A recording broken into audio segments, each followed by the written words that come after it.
Ese es el próximo tema. Vamos a hablar, bueno, primero de Snowden, ¿no? ¿Qué es lo que está pasando? Lo que ocurrió ayer con ese avión presidencial. Vamos a hablar de las posibles ramificaciones y también de ahora Ecuador está proponiendo una reunión de UNASUR para tratar el caso del avión de Evo Morales. Para hablar del tema, tengo conmigo aquí en el estudio a Alejandro Alvarado. Él es analista internacional, especialista en temas latinoamericanos y director del programa de maestría de periodismo de FIU, Universidad Internacional de la Florida. Bienvenido, gracias. Gracias, por estar con nosotros.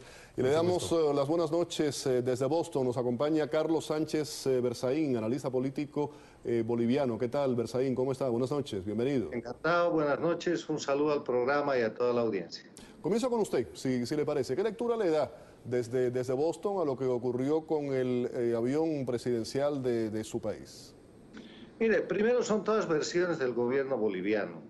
Y el gobierno boliviano, liderado por Evo Morales, es un gobierno que ha ido perdiendo credibilidad y que ha hecho que el país pierda credibilidad. Antes de que Evo llegue al gobierno, Bolivia era un país que tenía muy buenas relaciones con todos los países del mundo. Hoy día tiene problemas casi con todos los vecinos, tiene problemas con el Perú, tiene problemas con Chile, tiene problemas por el tema de drogas con la Argentina, tiene problemas con el Brasil porque el gobierno de Bolivia retiene en la embajada del Brasil a un senador boliviano al que Brasil ha dado asilo político hace más de un año, el senador Pinto. Tiene problemas con Colombia, tiene problemas con Estados Unidos, ahora con los países europeos. La única relación que mantiene el gobierno de Evo Morales es Cuba, Venezuela, Ecuador, los países de la órbita no democrática del socialismo del siglo XXI y países con los que Bolivia nunca antes tuvo relación, como Irán, Libia, Siria, países que no son precisamente democráticos. Entonces, cuando el gobierno boliviano aparece denunciando un hecho como este que ha tenido tanta notoriedad, es sin duda una maniobra de la que hay que sospechar un movimiento de propaganda a favor del gobierno de Bolivia y a favor del presidente de Bolivia, en un escenario además muy confuso porque no hay que olvidar que Evo Morales estaba en Rusia reunido para tratar sabe Dios qué cosas y que en su momento dijo que el ciudadano americano Snowden sería bienvenido a Bolivia y hoy día parece que ya no. Entonces el que tiene que dar explicaciones es Evo Morales y el gobierno de Bolivia y no al revés. El otro tema que quiero que quede muy claro es que es la primera vez que un gobernante boliviano en avión propio, porque este es un gobierno que gasta mucho dinero, tiene un avión para poder ir hasta Rusia y regresar. Un presidente es la primera vez que de Bolivia se traslada de esa manera. Los presidentes de Bolivia, salvo a los países circundantes, siempre han viajado en línea aérea regular. Entonces, hay una serie de cuestiones que hace que lo que está planteando Evo Morales y su gobierno sea un show-off más de los muchos que ha estado montando para tratar de sostener su popularidad. Una forma de llamar la atención de propaganda que le convendría, como usted está diciendo, a Evo Morales y presuntamente también a Nicolás Maduro, que estaba también en Rusia, precisamente, el presidente de Venezuela. Alejandro, quiero saber desde la perspectiva periodística, ¿cómo se ha manejado todo este caso de Snowden? Estamos hablando de filtración de documentos, podemos ir inclusive al tema de Wikileaks, Julian Assange, similar con el tema de Ecuador. Y lo que nos estaba diciendo puede ser preocupante a la hora de escribir un titular, de dar una información. Él acaba de decir que eso es una versión del gobierno boliviano que a lo mejor no ha sido corroborado por otros gobiernos. ¿Cómo manejamos nosotros los periodistas todo ese tipo de información? Bueno, yo creo que el hecho de que haya sido una versión del gobierno de Bolivia está por verse porque hubo una reacción por parte de los otros gobiernos. Los otros gobiernos obviamente negaron que esto haya ocurrido, sin embargo sí me parece interesante el hecho de que hayan sido gobiernos europeos y las principales naciones europeas las que en un momento dado le habrían rechazado, por un lado, que volara por encima de su territorio aéreo y por otro lado... ¿Hay algún tipo de ilegalidad a la hora de determinar no puede sobrevolar mi espacio aéreo? Bueno, debe que haber una razón. Tiene que haber una razón justificada para hacerlo. Presuntamente para eso, Snowden iba en el avión presidencial. Presuntamente, pero ese es un problema con Estados Unidos, no es un problema con Europa. Ahora, el mensaje es muy claro. El mensaje para Evo Morales es clarísimo. Que la comunidad europea no está con él. Y que la comunidad europea no apoya que Snowden... ¿Cómo leemos eso? ¿No está con él o está con Estados Unidos? No está con Evo Morales y sí está con Estados Unidos. Yo creo que hasta en el caso de Rusia, en el caso de Putin, midió muy bien las cosas y tomó una medida política y tomó una decisión de política de no apoyar a Snowden, de no darle asilo político, no lo puede repatriar porque no hay un acuerdo de repatriación entre Estados Unidos y Rusia. Sin embargo, él no está interviniendo en el caso. Sí lo había con China y no se hizo nada en su momento. Tampoco, exactamente, ¿no? Entonces, eso lo hace por razones internas, eso lo hace para legitimar a su vez la posición de Rusia en el mundo y de una relación de igual a igual con Estados Unidos en momentos en que están negociando acuerdos comerciales. Y además esto no es solo entre Estados Unidos y Rusia, sino Estados Unidos y toda la Unión Europea e inclusive Estados Unidos con Ecuador, que es otro ángulo que tiene una relevancia importante. Entonces, lo que sí estamos viendo es un Evo Morales aislado. Un Evo Morales aislado. Sánchez Berzaín, según dijo Assange, Julian Assange, en un principio, había pedido Snowden, había hecho una petición de asilo político a 25 países. Rusia disminuyó esa cifra, dice que eran aproximadamente entre 15 a 17. De cualquier forma, ninguno de esos países le dio calor. La gran mayoría, inclusive hasta Ecuador, se han echado hacia atrás. Y quedan dos países, o tres, pudiéramos decir. Por una parte está Venezuela, por otra parte está Bolivia y el caso de Cuba. ¿Usted cree que políticamente en este momento a Evo Morales, más allá de la propaganda, le interesaría meterse en ese tipo de diferendo, de problemas con Estados Unidos? Bueno, yo creo que el tema es un tema que va más allá de tener o no tener problemas con los Estados Unidos. Evo Morales ha buscado siempre problemas con los Estados Unidos desde que era un dirigente cocalero, sigue siendo un dirigente cocalero. Perdóneme, ¿no son un poco más problemas de forma que de fondo? Ese sería un grave problema.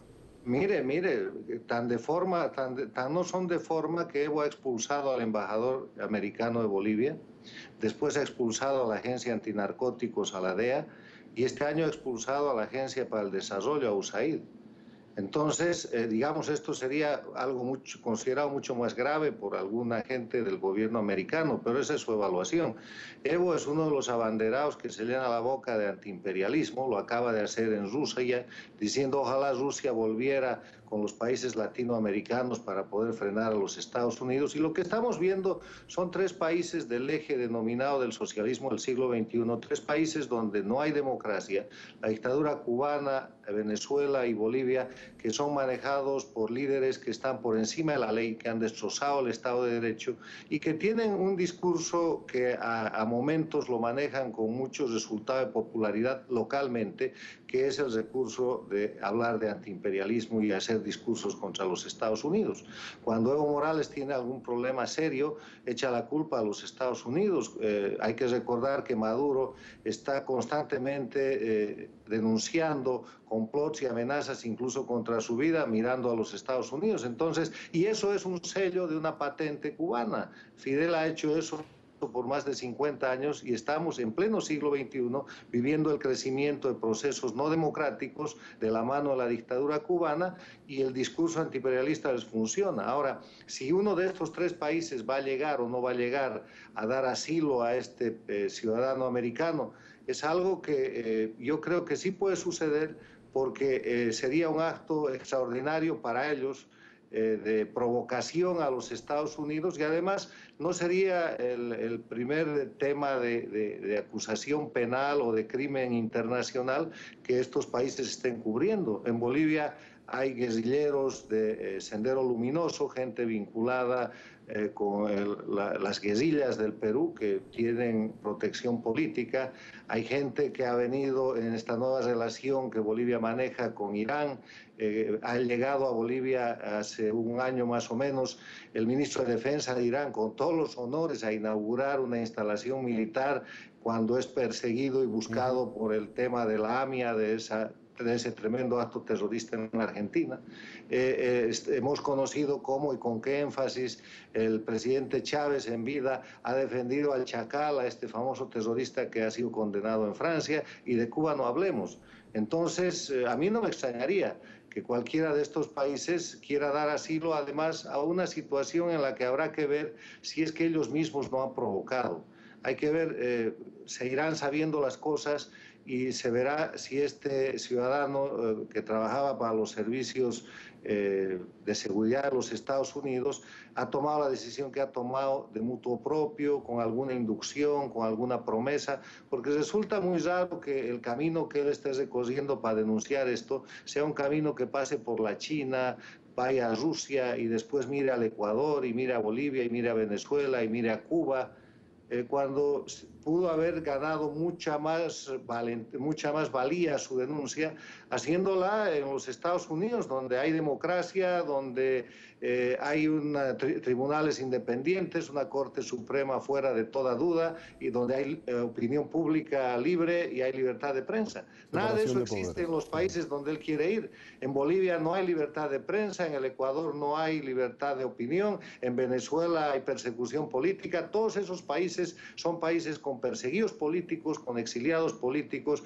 y con violaciones diarias a los derechos humanos. O sea que esto no dice nada bien de este ciudadano que dice defender la libertad y está yendo a meterse con los violadores de la libertad en la América Latina. Algo similar a lo que ocurrió precisamente con Correa, con Ecuador y el caso de Assange, el asilo político. Exactamente, y el tema, aquí lo interesante es cómo estos personajes buscan ese asilo en países en donde lo que ellos cometieron hubiera sido doblemente penado. Sí, que es una gran ironía. Y lo que sería tema ya para otro programa, él estaba hablando de los países del socialismo del siglo XXI, los llamados países del ALBA, y hay que hacer un análisis si tras la desaparición física de Hugo Chávez sigue ese eje con esa fuerza. En Cuba Fidel Castro es un cadáver político, queda Raúl que no tiene el carisma, lo mismo que está ocurriendo ahora, Chávez, Nicolás Maduro, algo similar, y la desaparición de Chávez yo creo que cambia el panorama, la perspectiva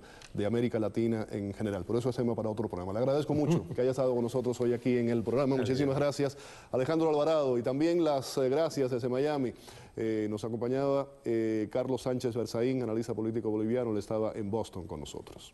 Vamos a la pausa. Al regreso, la nueva relación de Cuba con el deporte profesional llega a la televisión estatal, televisión oficial del país. Le explicamos por qué. Quédense con nosotros.